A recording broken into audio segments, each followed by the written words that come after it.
जय श्री कृष्ण। राधे राधे। आप सभी पर माता रानी की कृपा सदा सर्वदा बनी रहे। आज सुनिए श्री दुर्गा सप्तशती पाठ अध्याय 1। पहला अध्याय में भक्तों आप सुनेंगे मेधा ऋषि का राजा सूरत और समाधि को देवी की महिमा बताना। महर्षि मार्कंडेय बोले, सूर्य के पुत्र स्वार्णी की उत्पत्ति की कथा विस्तार पूर्वक कहता हूं, सुनो। स्वार्णी महामाया की कृपा से जिस प्रकार मनवंतर के स्वामी हुए उसका हाल भी सुनो। पहले सवा रोचिस नामक मनवंतर में चैत्र में उत्पन्न हुए सूरत नाम के एक राजा थे। सारी पृथ्वी पर उनका राज्य था। वह प्रजा को अपने पुत्र के समान मानते थे, तो भी कोला विधुवंशी नाम के क्षत्रिय उनके शत्रु बन गए। दुष्टों को दंड देने वाले राजा सूरत की उनके साथ लड़ाई हुई। कोला विधुवंशियों की संख्या में कम होने पर भी राजा सूरत युद्ध में उनसे हार गए। तब वह अपने नगर में आ गए। केवल अपने देश का राज्य ही उनके पास रह गया और वह उसी देश के राजा होकर राज्य करने लगे। किंतु उनके शत्रुओं ने उन पर वहां भी आक्रमण किया। राजा को बलहीन देखकर उसके दुष्ट मंत्रियों ने राजा की सेना और खजाना अपने अधिकार में कर लिया।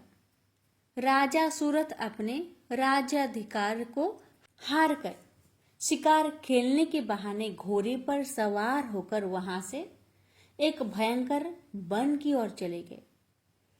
उस वन में उन्होंने महर्षि मेधा का आश्रम देखा। वहां महर्षि अपने शिष्यों तथा मुनियों से सुशोभित बैठे हुए थे और वहां कितने ही हिंसक जीव परम शांति भाव से रहते थे। राजा सूरत ने महर्षि मेधा को प्रणाम किया और महर्षि ने भी उनका उचित सत्कार किया। राजा सूरत महर्षि के आश्रम में कुछ समय तक ठहरे। अपने नगर की ममता के आकर्षण से राजा अपने मन में सोचने लगे, पूर्व काल में पूर्वजों ने जिस नगर का पालन किया था वह आज मेरे हाथ से निकल गया। मेरे दुष्ट एवं दुरात्मा मंत्री मेरे नगर की अब धर्म से रक्षा कर रहे होंगे या नहीं। मेरा प्रधान हाथी जो कि सदा मद की वर्षा करने वाला और शूरवीर था, मेरे बैरियों के बस में होकर न जाने क्या दुख भोग रहा होगा। मेरे आज्ञाकारी नौकर जो मेरी कृपा से धन और भोजन पाने से सदैव सुखी रहते थे और मेरे पीछे पीछे चलते थे, वह निश्चय ही दुष्ट राजाओं का अनुसरण करते होंगे तथा मेरे दुष्ट एवं दुरात्मा मंत्रियों द्वारा व्यर्थी धन को व्यय करने से मेरा सचित किया हुआ मेरा खजाना एक दिन जरूर खाली हो जाएगा।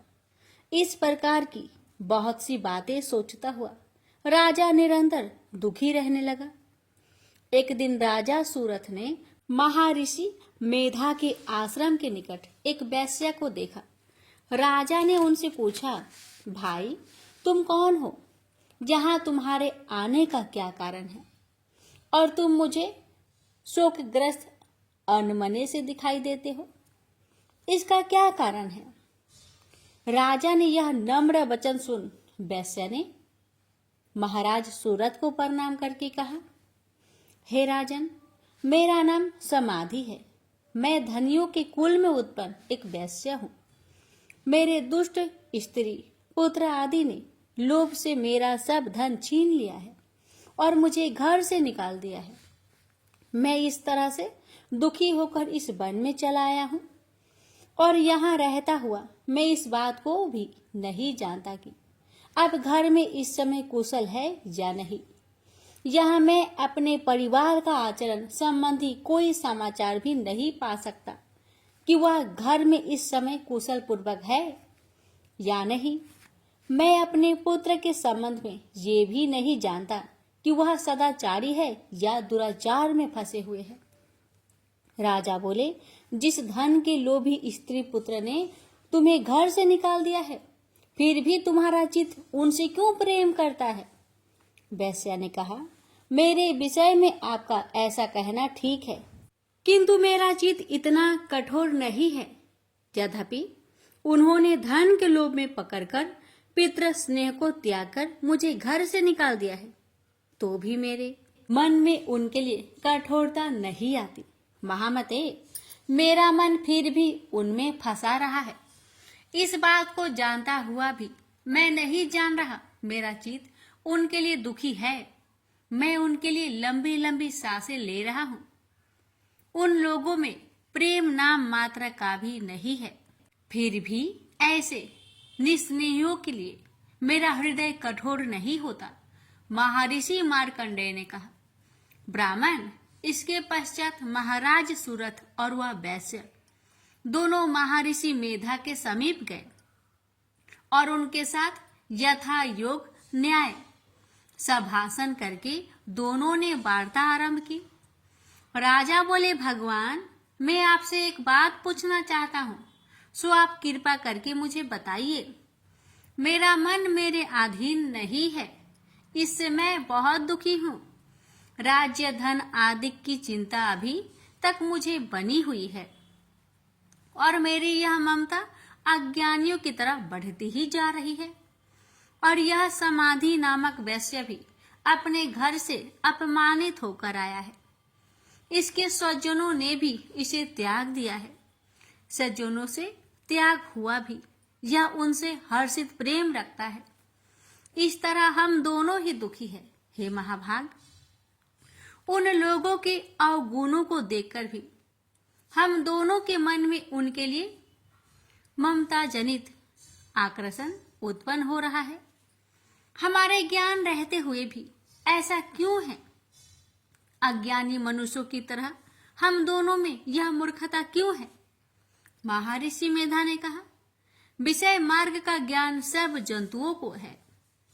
सबों के लिए विषय पृथक पृथक होते हैं। कुछ प्राणी दिन में नहीं देखते और कुछ रात को, परंतु कोई जीव ऐसे हैं जो दिन तथा रात दोनों में देख सकते हैं। यह सत्य है कि मनुष्यों में ज्ञान प्रधान है, किंतु केवल मनुष्य ही ज्ञानी नहीं होता। पशु पंछी आदि भी ज्ञान रखते हैं। जैसे यह पशु पंछी ज्ञानी है, वैसे ही मनुष्य का ज्ञान है, और ज्ञान मनुष्य में है वैसे ही पशु पंछियों में है, तथा अन्य बातें भी दोनों में एक जैसी पाई जाती है। ज्ञान होने पर भी इन पंछियों की ओर देखो कि अपने भूख से पीड़ित बच्चों की चोंच में कितने प्रेम से अन्न के दाने डालते हैं। राजन, ऐसा ही प्रेम मनुष्यों में अपने संतान के प्रति पाया जाता है। लोभ के कारण अपने उपकार का बदला पाने के लिए मनुष्य पुत्र की इच्छा करते हैं और इस प्रकार मोह के गड्ढे में गिर जाते हैं। भगवान श्री हरि की जो माया है, उसी से यह संसार मोहित हो रहा है। इसमें आश्चर्य की कोई बात नहीं, क्योंकि वह भगवान विष्णु की योग निद्रा है। यह माया ही तो है जिसके कारण संसार मोह में जकड़ा हुआ है। यही महामाया भगवती देवी ज्ञानियों के चित्त को बलपूर्वक खींचकर मोह में डाल देती है और उसी के द्वारा संपूर्ण जगत की उत्पत्ति होती है। यह भगवती देवी प्रसन्न होकर मनुष्य को मुक्ति प्रदान करती है। यही संसार के बंधन का कारण है तथा संपूर्ण ईश्वरों की भी स्वामिनी है। महाराज, सूरथ ने पूछा, भगवान, वह देवी कौन है जिसको आप महामाया कहते हैं? ब्राह्मण, वह कैसे उत्पन्न हुई और उसका कार्य क्या है? उसके चरित्र कौन कौन है? प्रभु, उसका जैसा प्रभाव हो, जैसा स्वरूप हो, वह सभी मुझसे कृपा कर कहिए, मैं आपसे सुनना चाहता हूँ। महर्षि मेधा बोले, हे राजन, वह देवी तो नित्य स्वरूपा है। उससे यह संसार रचाया गया है, तब भी उसकी उत्पत्ति अनेक प्रकार से होती है। वह सब आप मुझसे सुनो।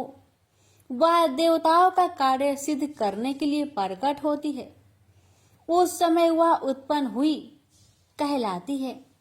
संसार को जलमय करके जब भगवान विष्णु योग निद्रा का आश्रय लेकर शेष शैया पर सो रहे थे, तब मधु केटप नाम के 2 असुर उनके कानों के मैल से प्रकट हो गए। श्री ब्रह्मा जी ने जब उन दोनों को अपनी ओर आते देखा और ये भी देखा कि भगवान विष्णु योग निद्रा का आश्रय लेकर सो रहे हैं, तो वह उस समय श्री भगवान के जगाने के वास्ते उनके नेत्रों में निवास करने वाली योग निद्रा की स्तुति करने लगे। श्री ब्रह्मा जी ने कहा, हे देवी, तुम ही स्वाहा, तुम ही स्वाधा वसटकार हो। स्वर भी तुम्हारा ही स्वरूप है। तुम ही जीवन देने वाली सुधा हो। नित्य अक्षर प्रणव में आकर ओकार मकार इन तीनों में मात्राओं के रूप में तुम ही स्थित हो।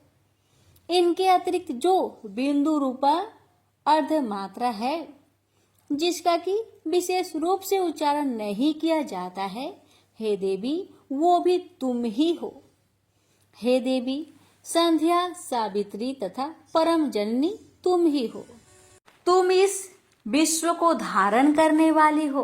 तुमने ही इस जगत की रचना की है और तुम ही इस जगत का पालन करने वाली हो, और तुम ही कल्प के अंत में सबको भक्षण करने वाली हो।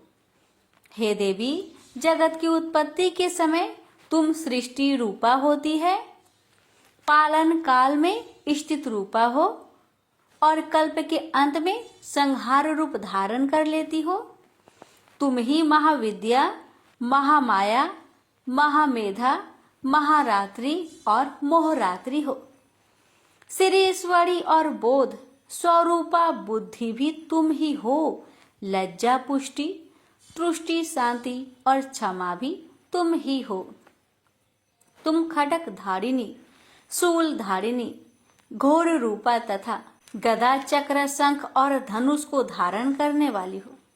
बाण, भुसुंडी और परिध यह भी तुम्हारे ही अस्त्र है। तुम सौम्य और सौम्यतर हो।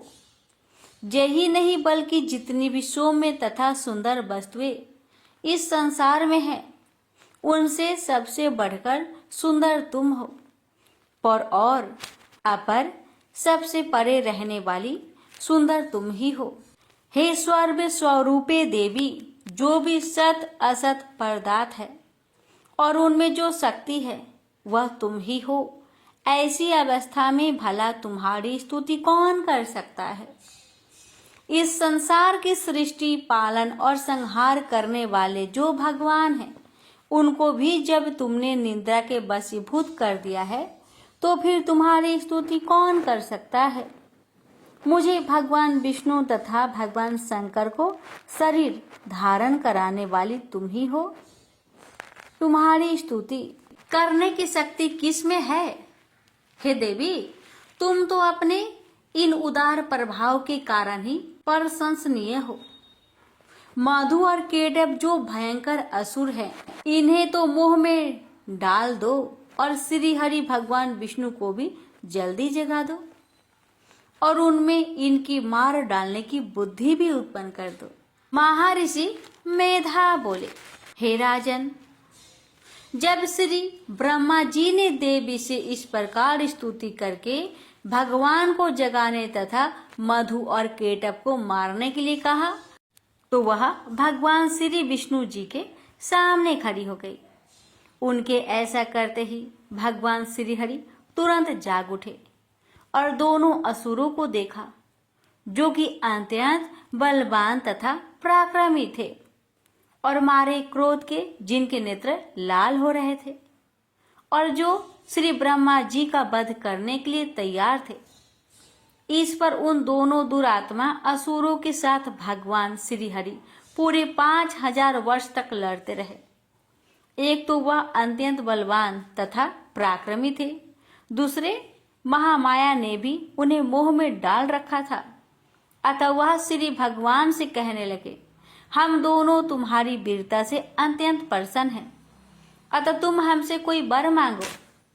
भगवान ने कहा, यदि तुम मुझ पर प्रसन्न हो तो आप मेरे हाथों से मर जाओ, बस इतना सा ही वर मैं तुमसे मांगता हूँ।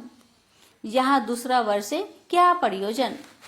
महर्षि मेधा बोले, इस तरह से जब यह धोखे में आ गए और अपने चारों ओर जल ही जल देखा तो भगवान श्री हरि से कहने लगे, जहाँ पर जल ना हो, सूखी जमीन हो, उसी जगह हमारा वध कीजिए। महर्षि मेधा कहते हैं, भगवान तथास्तु कहकर श्री हरि ने उन दोनों को अपनी जांग पर लेटाकर उन दोनों के सिर काट डाले। इस तरह से यह देवी श्री ब्रह्मा जी की स्तुति करने पर प्रकट हुई थी। अब तुमसे उनके प्रभाव का वर्णन करता हूँ, सुनो। जय माता दी। प्यारे भक्तों, आज का पाठ यहाँ समाप्त होता है।